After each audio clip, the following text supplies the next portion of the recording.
Hello and welcome back to episode 7 of Navigating NIL, powered by Ecker Sports. I'm Tyler Langford, and I'm honored to be joined once again by the guys from NIL Village, Tyler Wallach and Olympian Ronnie Baker.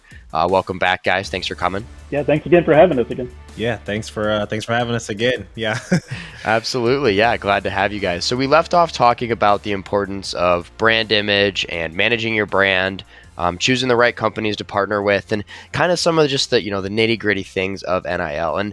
And one thing that I think gets lost in the shuffle of NIL when you're talking about these massive deals, or if it comes to something as simple as compliance or the legal aspects of NIL, things that get kind of lost in in the mud are the good stories and the positive uses of NIL. I mean, I saw recently an Indiana player had paid off his sister's student loans. And there's a lot of stories like that. And, with you guys being a crowd-funded organization where you're really supporting just the athletes, I know you've got a lot of interesting stories. So I'd love to hear, some ways that you've been able to help athletes, achieve, some goals of theirs. What are some things that you've been able to take away that have been positive of working with athletes with some interesting stories? I'll start real quick, and then I'll hand it. I want to hand it over to Ronnie after that because if you haven't listened to one of our athlete spotlights, Ronnie does an amazing job of interviewing our athletes and kind of getting to know the athlete, getting behind the scenes of the athletes. It's that beyond their sport, but kind of what they're passionate about, what their causes are. He does a fantastic job of doing that. And I know, so I'll go ahead and hand it over to Ronnie to kind of explain kind of what his thoughts are on those interviews. Yeah, the interviews are really special. They're really quick, and it's cool because we get to talk about sport. We also get to talk about the athlete and just what they're passionate about outside of their sport and get to know them a little bit. So we've had a lot of athletes come on the athlete spotlight. We've had one recently was a volleyball player who actually went to St. Peter's. Her name's Alexis Capellas, and she came on and talked about her mental health and just how she dealt with depression through kind of high school and college, and how now, a lot of the money that she gets through NIL Village is going to go directly to supporting, college athletes and helping them, make them aware of the fact that they can get help if they're struggling with their mental health, and making sure that athletes know that they have people to talk to and things of that nature. So that's the one. I mean, we've had a couple other athletes. I like Allie Durkin, who came on. She's does equestrian at Texas A&M, and she had a really cool cause. There's actually an organization that she works with. I believe they do like horseback riding and things of that nature, like helping kids, like younger kids with that. And so she donates directly to them. And we've had another athlete that actually goes to TCU, I believe is a football player, who helps the homeless and does things like that. So it's been really cool to just see, again, these NIL dollars that are going to help other causes, not just, and some of these athletes, they're not even on full ride scholarships, and they're taking the money that they're getting from, their exposure here on NIL Village and being able to donate that money to help other people, which I think is, that's just super noble, first of all, especially being in a space, especially in NIL, where you can take all that money and you can use it for your own, like whatever you want to do with, you can go party with it if you really wanted to, but, and it just shows you the humility of some of the athletes and what they're really about. And that's what these athlete spotlights are about, is exposing that to the community so that people can really get behind them and rally behind them. And I think that a lot of people have done that through NIL Village, and honestly, not only help the athletes, but help these other organizations as well, and people in need. Absolutely. And where can people find, if our listeners want to go find those spotlights, where can they do that? Yeah, so I think, Tyler, we're on YouTube and a couple other places, but I know that YouTube's like a main one. You can piggyback on that. Yeah, our handle on all socials. So we're NIL Village, NILVILLAGE. So NIL Village on all platforms. So YouTube, Instagram, I think TikTok as well. So you'll if you're on those, you'll find us. Yeah. And we do some stuff with them as well. So if you guys follow our social medias, which are pretty much just all at Ecker Sports, you'll definitely see some intersection. But make sure you go check out, those reels and those TikToks and check them out on whatever preferred platform you guys have, because I've seen a few of those just, getting ready for this, and you do a really good job on those, Ronnie. And I think it's a good opportunity to talk about important causes. And I actually talked to Alexis for the Ecker 10. She did a great job, and I plan on having her on the podcast to tell, a similar story, talk about mental health and the importance of that with athletics. So, one thing I want to kind of pivot to is the idea of, NIL is really something that is used for foundational good. So what are some things that have surprised you guys about NIL and the way that people are using it beyond just, kind of like you said, Ronnie, taking the money and going and partying? Yeah. I personally, like, I don't know of any like crazy like big stories, obviously just the ones that we have on the athlete spotlights, but I don't know if Tyler, if you've seen any news or anything like that, but obviously you talked about someone paying off their sister's like student loans. That's phenomenal. So yeah, I don't know, Tyler, you have any stories outside of the ones that we deal with, on a regular basis? Yeah, and one that we haven't had on Athlete Spotlight yet, but she's a soccer player at TCU, Dana Reed, and so she's raised the most money on our platform. I think over $4,000, and hers was like she had created a patent for a product, right? So she's a senior, created a patent for a product, wanted to start her own business, and so she created the profile on our site, and then went out and then kind of put it out there on social media, like her parents, I think, did on social media through Facebook and things like that. And I mean, she got overwhelming support. And I think what I want people to understand is that, it's not about, you giving 100 or 500 or $1,000, but if it's a lot of people that can just give like $10, 10, 15, $20, if you have a lot of people doing that, that goes a long way to support these athletes. And, so with Dana over at TCU, raising over $4,000 to start her own business, that's phenomenal. I wish somebody would have done that, for me. Here's $4,000, go start NIL Village. But she got some great support from her friends and family to do that.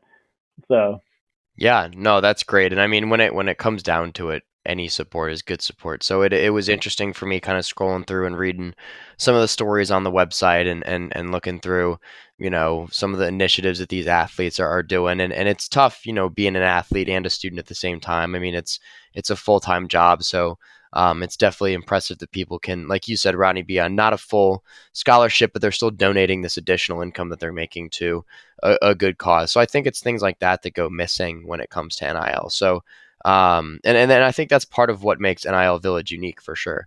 Yeah, 100%. Totally. Like that's one of the main things that makes it, that separates us from so many other companies out there.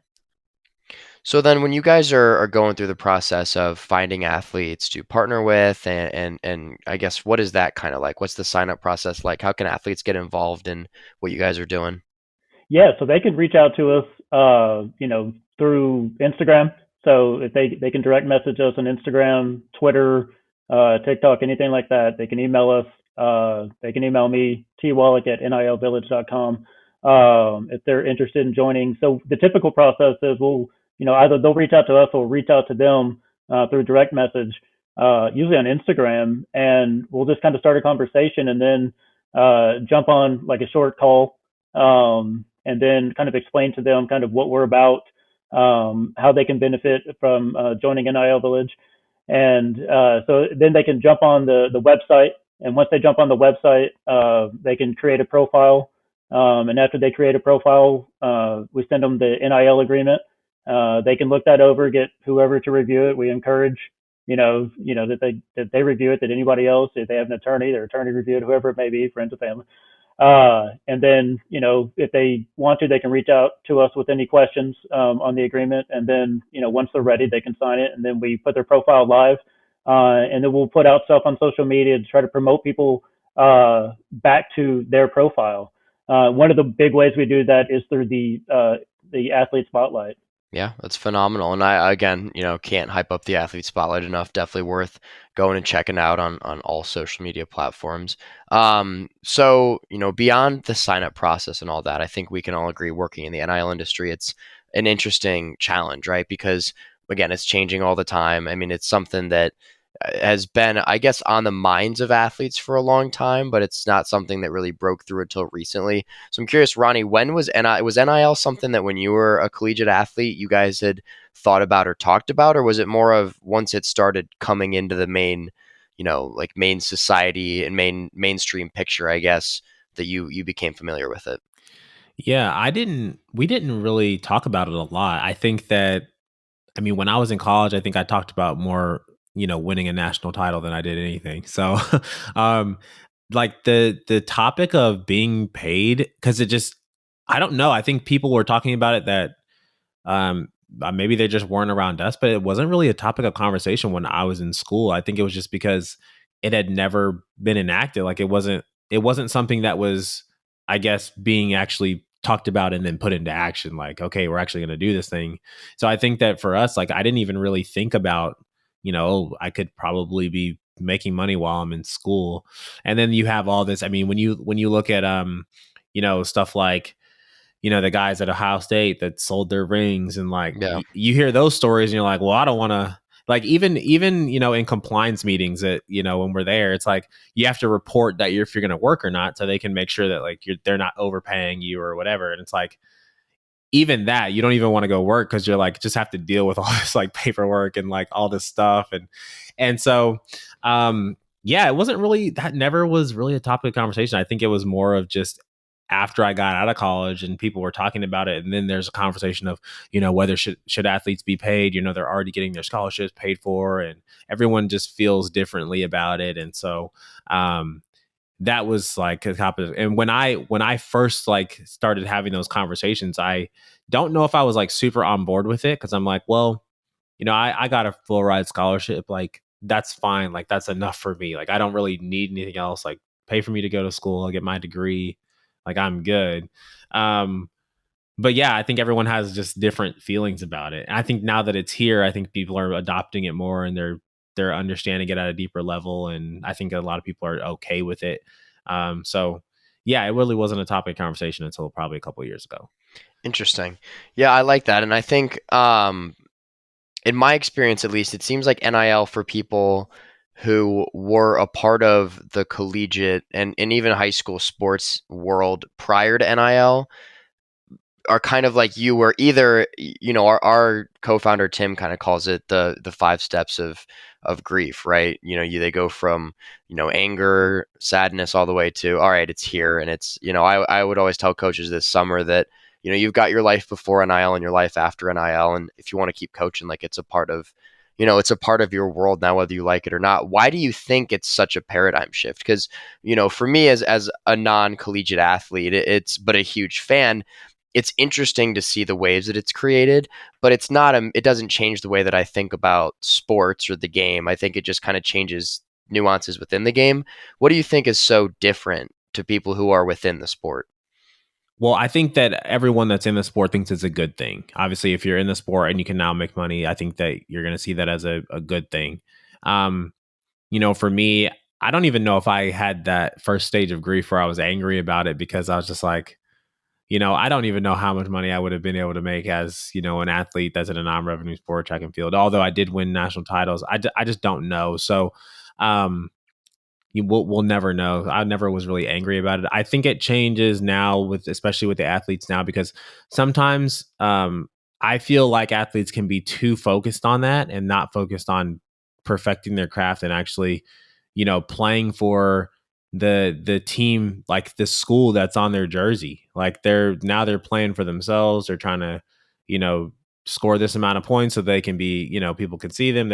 And so that's kind of the thing now, where it's like I feel like it could affect athletes in that way of like, hey, it kind of becomes not less of a team sport, more of a me sport, and so, or just anything else. There's a lot of different things, or because I think that some people get all these big deals and they come to these schools and then they have all this money and it's like they're the big guy on campus or whatever, and so it just changes. I think it changes the team aspect, the dynamic, and all that stuff. Because it's like some guys might be jealous that this guy is getting more money than them. It's, I think it from that standpoint. I don't think it changes like how the sports played. Like football for me is still fun to watch. Like it doesn't change anything in that era, like you said. But I think for the kids that are in it, just their mindset on what's important, I think sometimes can go out the window.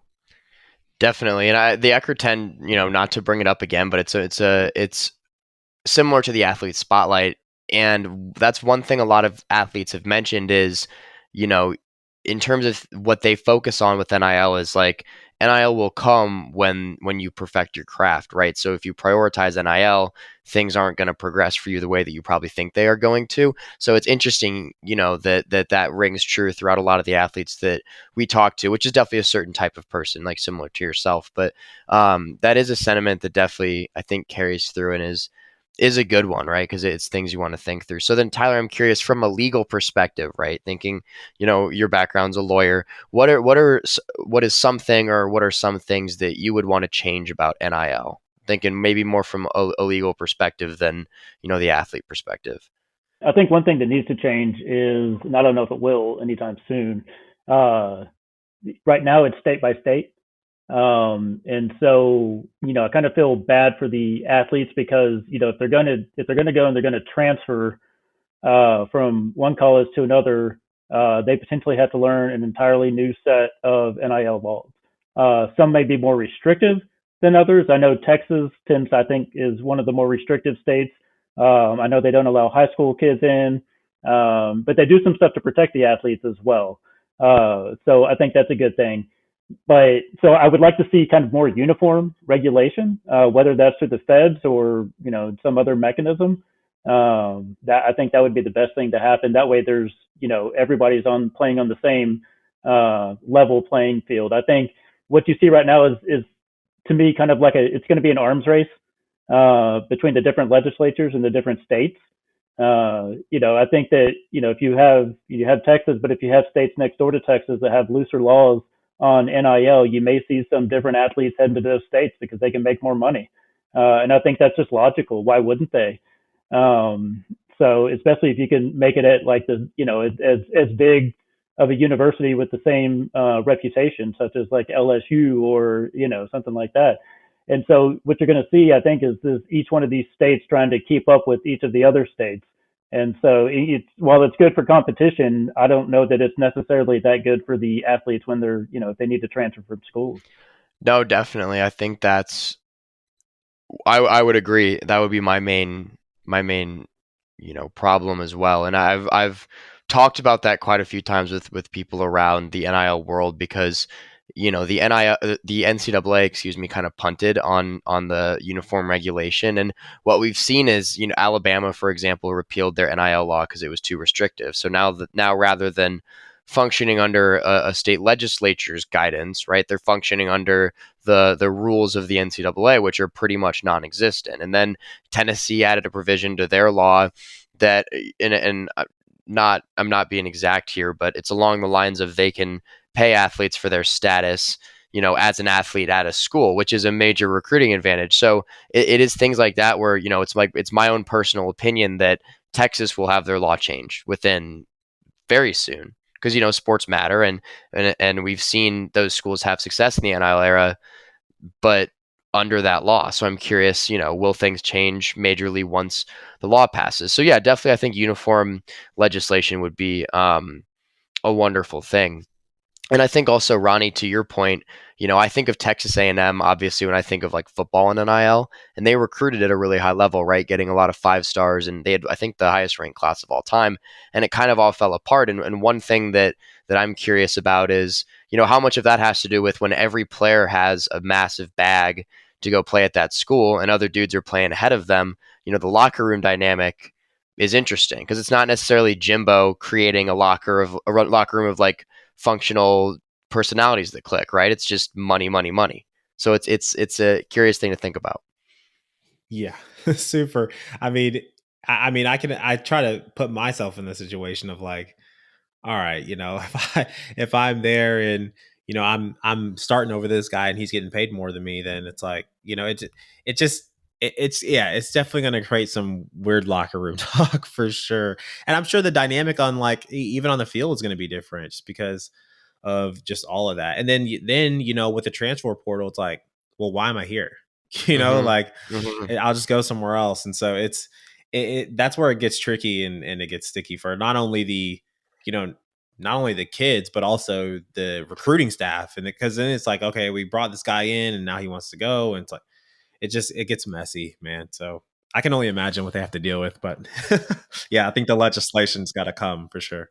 Definitely. No, I totally agree. I mean, I've heard from various coaches in basketball and football that they're basically just recruiting their whole rosters back every year. So now rather than recruiting, however, a 20-man class, 25-man class, you're recruiting your entire roster back plus freshmen plus transfers. So yeah, it's definitely created a new kind of environment. But Jim Boeheim was on ESPN today talking about how he thinks that NIL has helped balance out college basketball because there's a lot of opportunities for people at mid-major schools to be the guy and get deals based on that. And so I was wondering if you guys had any thoughts on the transfer portal and NIL are something that have definitely collided and it's become a big deal. But do you see any benefits towards those two and how they've intersected? Well, I think yes. I mean, I think especially for the mid majors, if you have a community that gets behind one of those mid major schools and they really support not just the athletics program but the athletes themselves, that's a game changer. It really is. And so, I think that the athletes can definitely take advantage of that through the NIL process. Yeah, I mean, I agree. I mean, one of the it's like I don't know, it's like one of the top I forget the guy's name. He's one of the top football recruits from last year, went to Jackson State because he got money. So Yeah, Travis I mean, Hunter. yeah, it's like stuff like that. I mean, I definitely think it's balanced out. I mean, it's helped balance out for sure, and it is. Um just because like you said, yeah, you can get you can get these kids that are like, yeah, I'll go to this smaller school so that I can, get a little bit more money or more opportunity or more exposure. So yeah, I think that's a good thing. That's a very good thing as far as like what NIL is doing. And then also you talked about the recruiting, like having to recruit, more athletes. It gives more high school athletes the ability to play at the collegiate level, which is what a lot of them want to do anyway. And some of them, maybe in previous years wouldn't be able to go because just skill level or talent or whatever. But if you're talking about replacing, all these replacing whole rosters, then you got to have more bodies. So this gives these high school athletes a chance to play at the collegiate level. So I think that's cool too. That's really awesome. Yeah. And I think Yeah. it kind of, where I think in the past, if you wanted to support the program, you gave money to the program, you gave it to, let's say TCU, whatever it may be, and they use that money to, buy new stuff, or pay extra money for coaches, or it all went back into the program itself, which doesn't necessarily guarantee you any better athletes, right, to come to your school. So if you have people that can either, gather together to put together an NIL deal for an athlete or whatever it may be, specifically to 1 to 2 athletes, then I think you're in a much better position as a community if you want to support that sports program necessarily, and especially for the programs that don't have great facilities. They may not have the top of the line stuff, but if you have a few people that are willing to pay a few $100,000, to one of the best athletes, in the nation, especially for basketball, because one athlete in basketball can change your entire program around. You can't necessarily do that in football, and it's hard to do with more players. But one athlete in basketball can put you in the NCAA tournament, and so that may be well worth it for some of these mid majors. Yeah, absolutely. So, one last thing before we get to our little 5-question gauntlet for Ronnie. I know NIL Village is fantastic because you guys focus on, like you've talked about, the 98% of athletes, right? And I know Ronnie, having run in college, you were a non-revenue athlete, and a lot of the people I interview for the Ecker 10 specifically are either non-revenue athletes or they're D3 NAIA type people, right? What do you guys think that NIL has done to kind of give those types of athletes an opportunity beyond just, playing in college? Yeah, I mean, I think that it's just like simply put, it's given them an opportunity because I think there's even talks beforehand of a couple of years ago of getting rid of non-revenue sports because they don't bring any money into the university. So it's like there was talks about that. I remember having conversations with my college coach, who's now still my professional coach, and he was like, "Yeah, we might not have a track program in the next couple of years." And it's like, I think that it's given them an opportunity to be able to just be not, I guess, kind of on that same playing field, have that same opportunity to be able to market themselves. And so, obviously there's a lot less TV time. I think that plays into it, but I think it's simply like you just said, it just gives those non-revenue sports and those people an opportunity to be able to, again, just use their name, image, and likeness to be able to create some kind of income, not only for themselves or for whatever cause they want to support. But yeah, just opportunity in general, simply put. Yeah, and I'll add to that. I mean, I think that it's brought some recognition to maybe some low revenue, non-revenue sports that people wouldn't have otherwise watched, right? So let's just, if you take Livy Dunn, for example, right? She has something like 3 million followers on Instagram, right? And I'm sure she makes millions of dollars, on her endorsements. And, people, and now she's in the news for these endorsements. People are interviewing her because she gets so many endorsements, right? So like all this stuff compounds on each other. And all of a sudden now you got people asking, oh, she does gymnastics. What school does she do gymnastics? Now they're talking about the school and they're talking about women's gymnastics, right? And now people are interested. Whereas before you had one or two sports that may have kind of taken the entire conversation. And so you get a few of these athletes out there that are, branding themselves, and making a lot of money doing that. You're going to bring recognition to those sports that may otherwise not have received it. Yeah, that's crazy. I just saw a commercial. I literally was just watching TV downstairs before I came up here to do this, and I saw a Livy Dunn commercial. She's like got this whole clothing brand. She's on TV. I was like, what the heck? And so that's really crazy. But it's like, yeah, once it's funny because especially in the United States, like once football's over, it's like, all right, there's nothing on TV. It's like, no, there's track and field on TV, guys. Like there's stuff to watch. So it's cool to see that too. That's awesome. Yeah, it puts people in seats. It gets people interested in talking, and those conversations are ultimately what drive interactions, which is what matters. So it's a big deal. So perfect. So final thing we're going to go through. I've got 5 questions for you, Ronnie. Whenever you are ready, we'll get started. Let's do it. Alrighty. So first question, as a professional athlete, I'm sure you've got plenty of them, but what is your funniest embarrassing sports story? Embarrassing sports story. So I will say one of my most embarrassing moments, I haven't had too many as a professional that I can remember. And if they were embarrassing, they probably weren't that embarrassing because I can't remember them. But good. There was one time in high school we were running it was like a 4x2, which is something we don't like. You don't do that at the professional level, so it's just a high school thing. And I remember I was running in, and the guy that I was supposed to be giving the baton to, he just stood there like the whole time. He's supposed to take off a little bit around the curve. And so I go to hand him baton. I literally trip over his feet, and I face plant onto the ground and in front of everybody. And so that was probably the most, I probably should have just slowed down, but that was probably one of the most embarrassing moments of there's all these people watching. It's a big crowd. It's like one of the first events. And so it's getting the track meet kicked off, and I just face plant in front of everybody. So yeah, that was pretty embarrassing. That's a good one. That'll get you. It's not, it's not even your fault. It's just wrong. Yeah. It's a tough situation, man. It's like, I got to go chew that guy out after this race. Got to educate that fool, right? Let him know. Next one. What's your go-to cheat meal?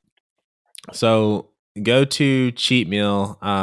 It's funny you ask this because this particular story came up, and I went to the Prefontaine Classic, which is a meet that happens every year in Eugene, Oregon. And one year I went there, I think it was in 2018. And there's a BJ's down the street from me. And I love burgers, like any American style food. I love Asian styles, like Japanese, like sushi, stuff like that. Love it. But if you're talking about cheat meals, you can't eat sushi for a cheat meal. Like, come on. So I go, if I were to do that, I get some kind of burger, probably have brisket on it, barbecue, onion rings, the whole works in that. I remember I went there. So I went to BJ's before this track meet. It's literally the night before. I ate like one of it's like their bacon brisket burger. It's got like all that stuff I just named plus bacon on it. Had like a full side of fries with that. And then to top it off, I had one of those Pizookies. It's got like cookies and ice cream on it. So had all that before the race. And the next day I ran a personal best. So that's been awesome. Wow. That's been my cheat meal forever. That's great. That's awesome. Yeah. Hey, I mean, if you're superstitious at all, that'd be something I do every night before the race. That's great. Every time. If you had one superpower, what would it be? One superpower. That's a good question.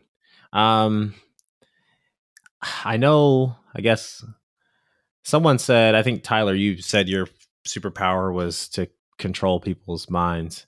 And I thought about that. I was like, dang, that's a really good one. Because then I could just make everyone do what I want. Like imagine, you could literally control the whole world and just make them all think the same. That's an objectively good one. Right. It's just actually really good. I think I'd teleport because like flights are expensive these days. It's crazy. And travel is crazy. And I travel a lot. So if I could just like, oh man, you know how awesome that'd be though? Like you're just having a bad day and then you're just like, you just go to the Bahamas for 2 hours and come back. Like I've never thought about that. That's actually awesome. In between classes. Yeah. Oh man. Like in between classes. Yeah, totally. I'd go Cancun for 15 minutes before I got to go to like marketing or something. Absolutely. Or you could just sit in your room until 2 minutes before and just show up. So there you go. That's smart. That's a good one. See, you guys are throwing out some good ideas here. Second to last one. If you're on a deserted island and you can only bring 3 things with you, what do you bring? Okay, 3 things. Deserted island.